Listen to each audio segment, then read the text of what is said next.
Strong survive, right? Our numbers are down right here, but the Lobo Nation continues to stay together right here. I appreciate you guys being here. It definitely has been, as I said after the game, a season of did that really just happen? It has been that, without a doubt. You think about the Boise game where.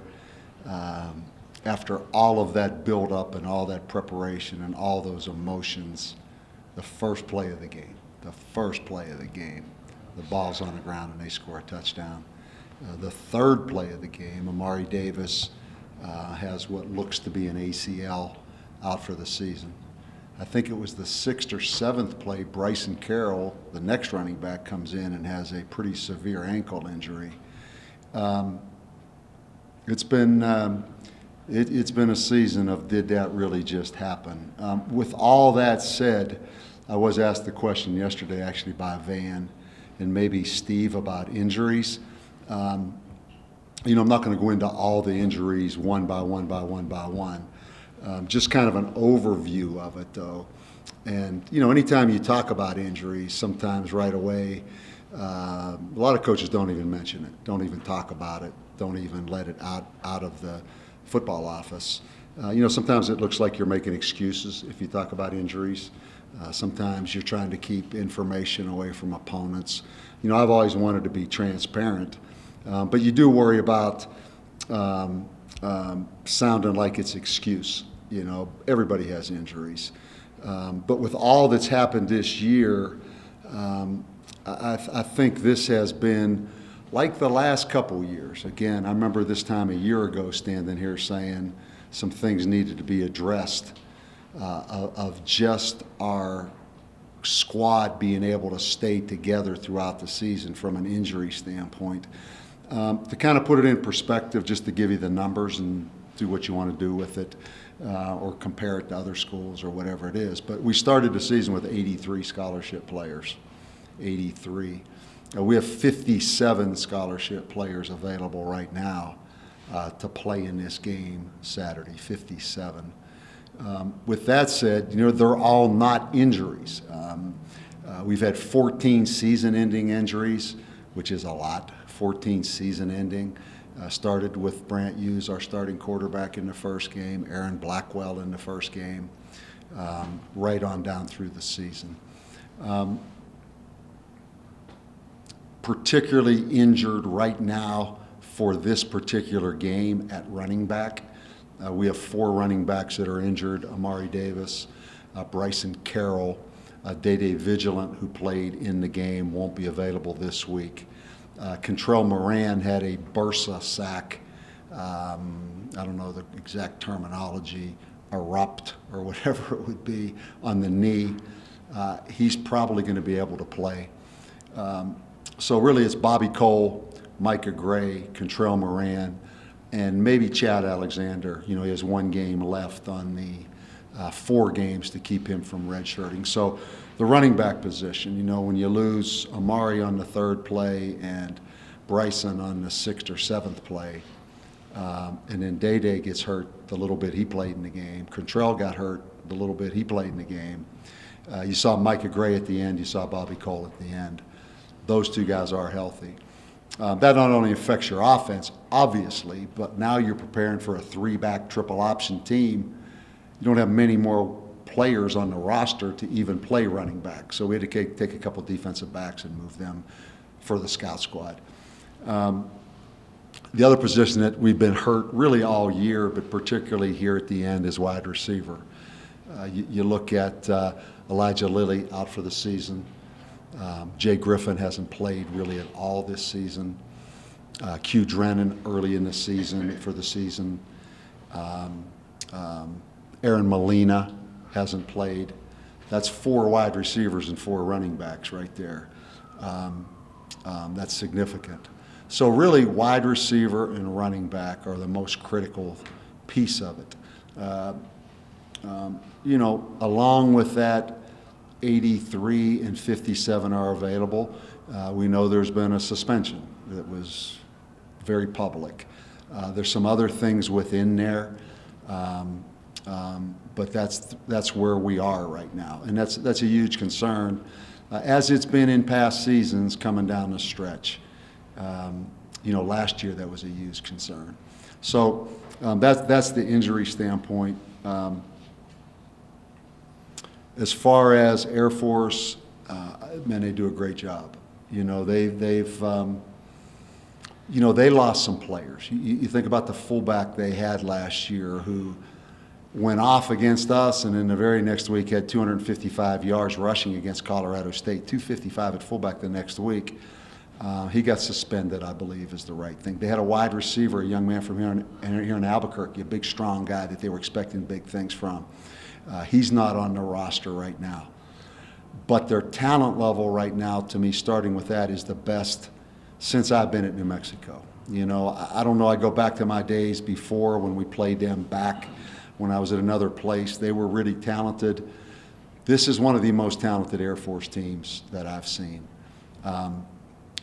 Also with that, schematically, they're always a nightmare, their offense. It is. I mean, nobody really stops them.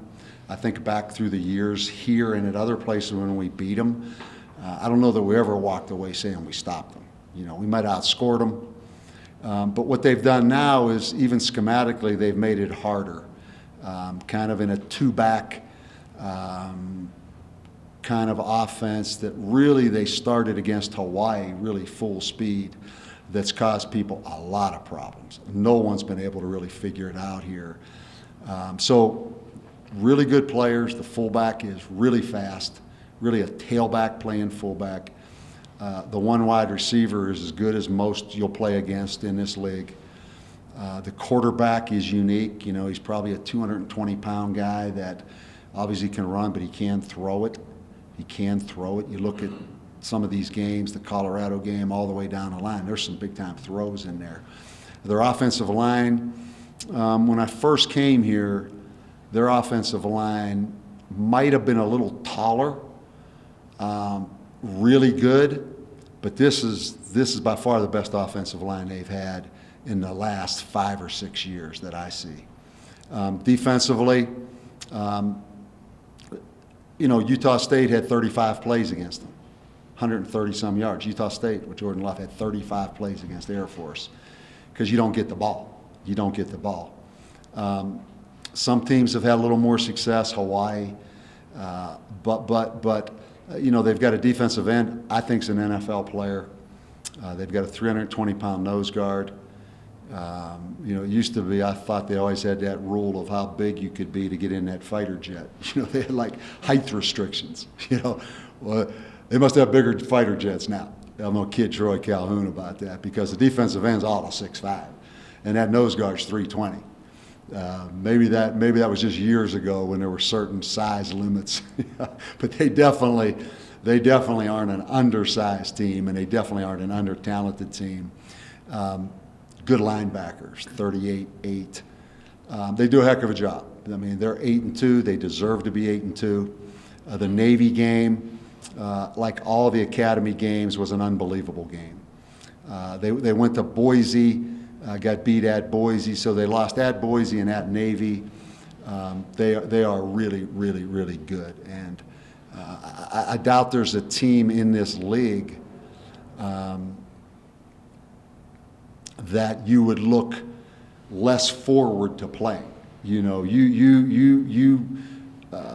When you get ready to play Air Force, that's a handful and that's a chore. So we've got our work cut out for us. But we've got 2 more games against 2 good teams, totally opposite style of offenses, both of them really good. That's one of the things of being in this Mountain Division coming down the stretch. You're going to get the Mountain Division teams late in the season, which really all of them are good.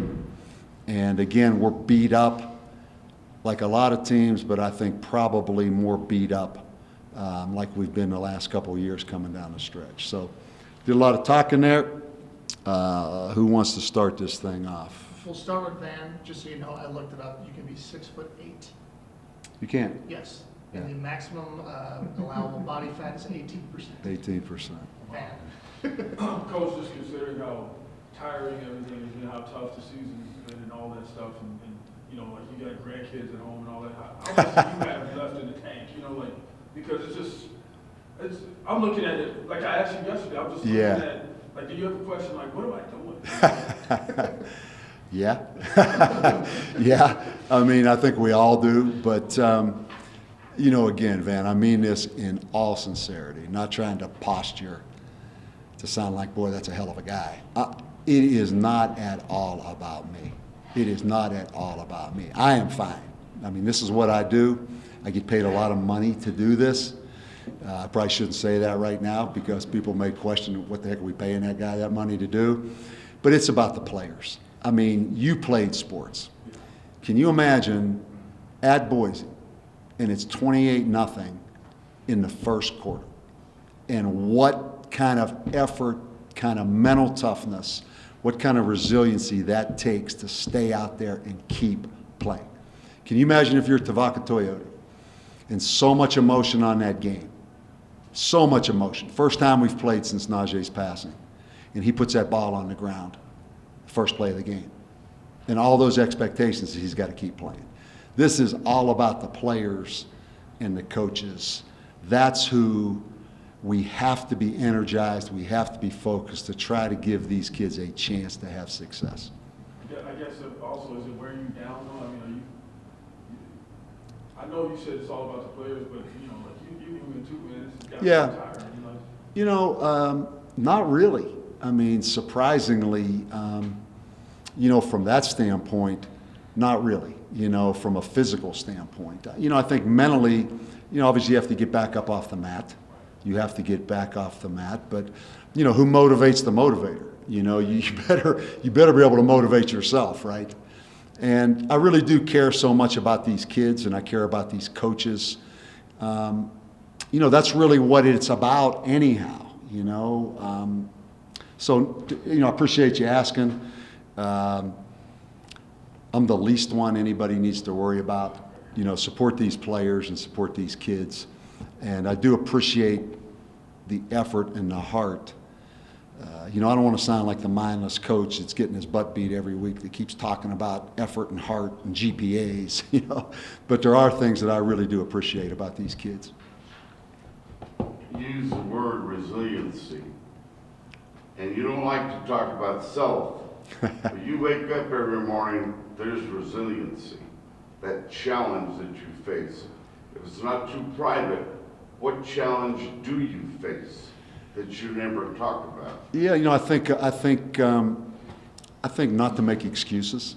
You know, quite honestly, not to make excuses, to take accountability for what it is right now. Take accountability as the head coach.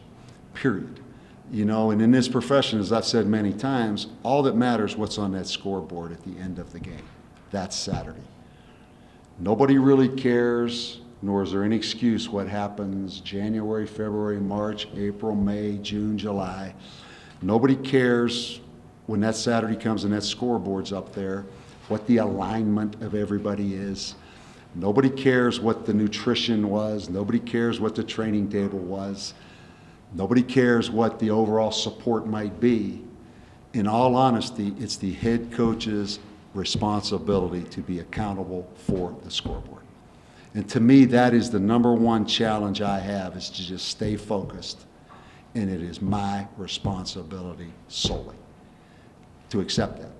And that's why you get paid money, a lot of money, to be a head coach, because it is ultimately your responsibility. Period. And that's what separates places from other places. That's what separates a program from just a team. But in the end of the day, all that matters when you're in my position is that scoreboard, and you take accountability for that. So you ask me, honestly, that would be my biggest challenge every day, is to just narrow that focus, that nothing else matters but today, and giving these kids the best chance to win this game Saturday. Don't ever look for an excuse. Don't ever look for a safety net. Take responsibility. Still kind of along the same lines, what have you learned the most about like this year? Because you've had all these different years, and coaching, and there's something in each one of them. What's the theme of this year? It's a challenge here. It's a huge challenge. It's a huge challenge here in this league we're in to win. That has been the biggest thing I've taken from this season, and really since I've been here. This is a challenge. This is a challenge to do. Coach, you said many times the key to today's football is the efficiency of the quarterback, the productivity. It is. Even though we've seen some good and bad, but wouldn't it be better to bring in Trey Hall and see what he can do in the last 2 games?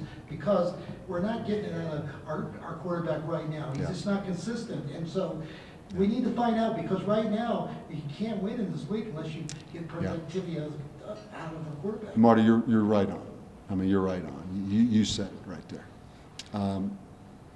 That is the dilemma. Now, what happens is on the outside, you may look at it like maybe there's more consistency from Trey Hall, but you have an obligation to your football team to put the guy in there that you truly believe can give you the consistency. I'm not sure Trey's in a position right now, even though the other guy's not giving us consistency, to say we really believe across the board that he can go in there and be more consistent. And you've also heard me talk about what Tavaka needs is to string games together. 1, 2, 3, 4, 5. So he can season. To see if when the dust settles, is he a guy that will always be inconsistent?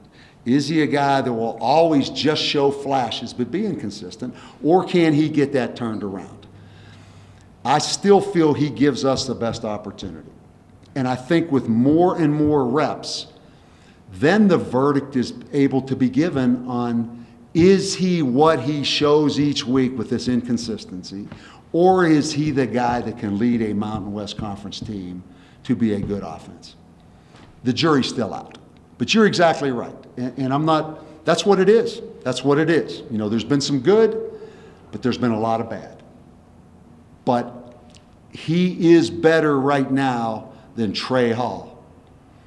And you go with what you see in practice, you go with what you see day to day, but man, the jury is still out. I mean, Tavaka put the ball really on the ground twice in the first half against Boise, right?